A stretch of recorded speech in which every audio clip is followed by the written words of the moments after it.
Hello, everybody. My name is Recie Myers, and I'm coming to you live from Richmond, Virginia. And good evening. I'm Roland Myers, her husband.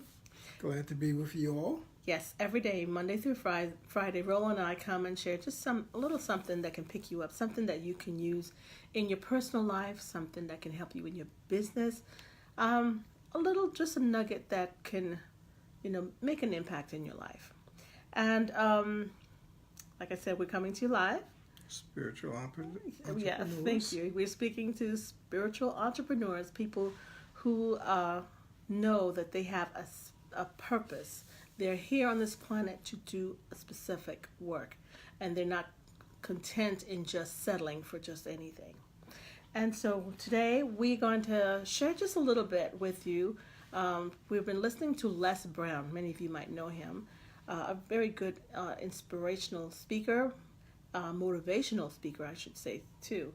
And I titled this little episode, Destined for Greatness. I know Roland and I are not the only ones, but there are people out there who may feel sometimes that you're stuck in a job that's not fulfilling, that you say, is this it? Is this all there is to life? I mean, just going to work Monday through Friday, day in, day out, feeling unfulfilled. Yeah, you feel that you're destined for greater things, but you just don't know how to go to the next level. You can't punch through that ceiling. Mm-hmm. You're tied down. And so, I'm sure a lot of people out there may feel the same way. Like you work hard, just hard enough so they don't fire you, but yet they pay you just enough so you don't quit. So you're kind of like stuck in like, what do I do? I mean, I'm not happy, I'm not fulfilled. There's more to life than this. And you know that there's a specific purpose that you have. Sometimes you may not cannot put your finger on it, but you know there's more. And you're willing to do more, to be more, to do more. And in listening to Les Brown, he was talking about sometimes life kind of throws you punches, and with each punch, it's like it takes a little something away from you. And he equated us humans to that of an onion. You peel an onion one layer at a time. He referenced that. And with all the punches that life throws you. He said also, sometimes you cry. Yeah, well, the onions do make you cry, but I don't think he was really referring to the onion making you cry. But the punches, the things that come at you, sometimes you just get frustrated and you're like, what do I do? And sometimes we make poor decisions and we find ourselves in a situation where that experience teaches us a lesson. He referenced the first house that he bought. He bought it for his mother, something that he really wanted to do. He saved up money, and he was so anxious. He bought this house, but he didn't do everything that he was supposed to because this was his first experience. But life teaches us lessons, and he learned from that. Well, the house that he bought for his mother, they hadn't even been in it for, I don't know, he didn't say how long, but it was probably a week or two, maybe a month. Yeah. And it came back that he had not conducted a title search on the property. Yeah. And the realtor who sold him the house, did not tell him that there was a lien on it for like $55,000. And so they wanted the money like right away. Yeah. That's what happens when you take people at their word. Right. So doing research. Yeah, and that's important. In doing anything, you need to be thorough. And sometimes because it may be a new experience that you had not done before, or maybe you didn't have someone to maybe counsel you, or you didn't seek a second opinion. Yeah. We kind of put ourselves in a situation that you kind of like get the short end of the stick. So life teaches us lessons. Well, like Ronald Reagan used to say, trust but verify. That's right. So long story short, he ended up having to leave the house, but he didn't want to really tell his mom, who had heart issues. He didn't want to upset her. She was in her 70s, and he just didn't have the money. They needed the money. Like, he had 7 days to come up with $55,000. That's a lot of money, especially if you don't have it. And he hated to bring the bad news to his mom, but he told her, and she said, well, I don't like the house anyway. So he didn't expect her to respond like that, but he was really happy. She said she would live in a shack with him. And anyway, long story short, we learn lessons from life. And like he said, life is like an onion. You peel it one layer at a time, and each one of those layers could be ripping apart ourselves to some degree. But when we are confident that we know that we have a purpose, we can rise above that, continue to invest in ourselves, take courses, go to seminars. Well, they don't call them seminars. Well, they do have conferences. Yes, have conferences and things like that, because you're investing in you, in yourself. Do you want to add anything to that? No, but an investment, at some point in time, you reap the reward. Right. And your reward could be knowledge and wisdom for future situations, and that's what it's all about. And he said sometimes, you're looking for an opportunity, and there's no opportunity. You're not seeing one. So he says you don't just sit back. Create an opportunity. You learn enough so that you can now step into your greatness. Because there's greatness in each one of us. And the thing is to find it. And don't just be complaining, oh, this happened and that happened.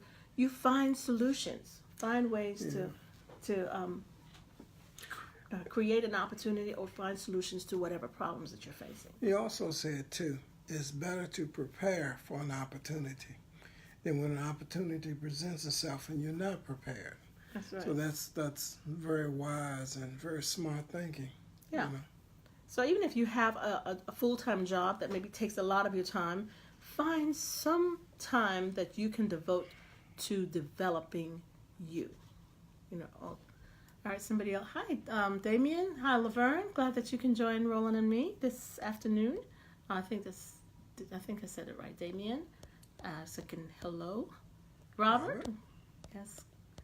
And he said some other things here. Hi, Patrina. Hi, Patrina. I like your last name. All right, good to see you too. Several other things that he says. He says, even if you've made a mistake in something, and yes, it could be very humiliating or embarrassing, we learn from that, but always hold your head up. Because, he said after he had to move out and go back to the neighborhood where he was, and people say, hey, I thought y'all moved out. And he felt so humiliated and embarrassed. His mother said, hold your head up. Always hold your head up. He says, that which does not kill you will make you stronger. That's right. And another thing he says, that people who are hungry are the ones who are willing to invest in themselves, to do what those who don't want to do today. How did he put it? I should have written it down word for word. But in other words, tomorrow you will reap the rewards. It may not seem like it now, but you're investing in yourself, and you're doing what others may not think is worthwhile. But you will reap the rewards at a later time. So the question is, how bad do you want it? Right. What are you willing to do above and beyond what's required to get it? Right. Yeah. To change your circumstance. And he talked about that. Your circumstance does not dictate who you are. He talked about his childhood. He was labeled educable, mentally retarded. And, he was made to think that he could not achieve certain things. But come to find out it was wrong. One of his teachers, it wasn't even his teacher. He went after school to meet up with one of his friends, was waiting for him, and the teacher said, hey, come and work this problem. He said, no, I can't do that. He said, why? He says, because I'm one of the, I think, what was it, the dumb one?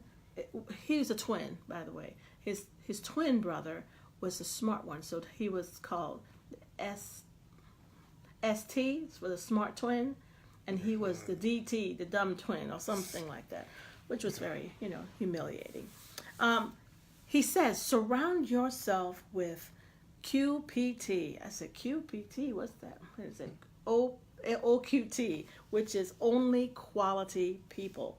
And now, if you don't personally know some quality people, he made reference to those other great motivators like Jim Rohn and Earl Nightingale, and he mentioned Norman Vincent Peel. I don't know that one. I'm going to look up Norman Vincent just to find out a little bit about what he has to say. And he also says, expect to reach your goal. Have that expectation about yourself. And he also said, too, you should read 15 pages of something positive every day. Every day. Every day. Because eventually you start formulating your own, using that as a springboard, you formulate your own thoughts.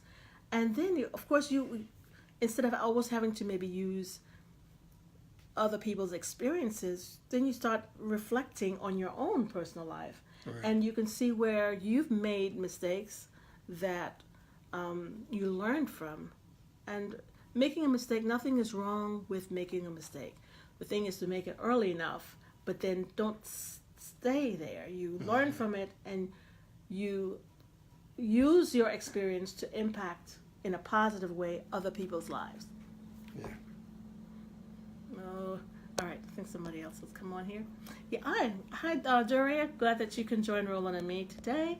We're just talking about this destined for greatness. And each of us have that greatness inside, but it's up to us to get it out, to bring it out. Yeah. Something he said that I thought was funny. He says, 80% of the people in the world, people around you, they can care less about what you have experienced. The pitfalls, the punches. But 20% are glad that it's you.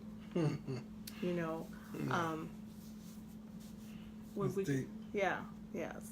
All right. Anything else you wanted to bring out that he said? So, when somebody says, how's it going? It has a double meaning, doesn't it? Yeah, so we need to hold ourselves to a higher standard. Expect more from ourselves. Be hungry. Don't settle. Don't be one who wants to just settle. And much of what he had to say came out from stories. He told all these stories, and storytelling is an awesome tool because it's a way that we can connect with others, because others may have experienced something similar, and we can learn from each other's experiences. And what is it? Impact drives income.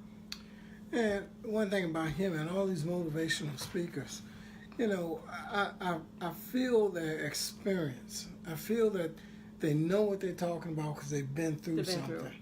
They've been through something so they can tell others. It's not like, a lecture. They're telling you the way things ought to be. They're telling you what they experience and how they come out. So that's impressive. Talking about that, sometimes we feel embarrassed to tell anyone, the mistakes that we may have made, because, it's just kind of like, oh my God, I don't want anyone to know that I went through that experience. But life is nothing but experiences, and they're positive ones, they're negative ones, but whatever the negatives are, we learn from them. And if we hold it to ourselves, our experiences, we can hinder someone from learning from it. Do you see what I'm saying? Our mistakes, we share with others, not to show maybe our, quote, like ignorance. To inspire. To inspire someone, yes. But especially the younger generation coming up, because times, yes, were hard for us as we were growing up, but times are even harder now. Yeah, and you'd be surprised. A lot of people go through the same problems that you and I go through, but you just don't know it. So that communication there really brings a connection, Yes. Anyway, so that's what we have for you today.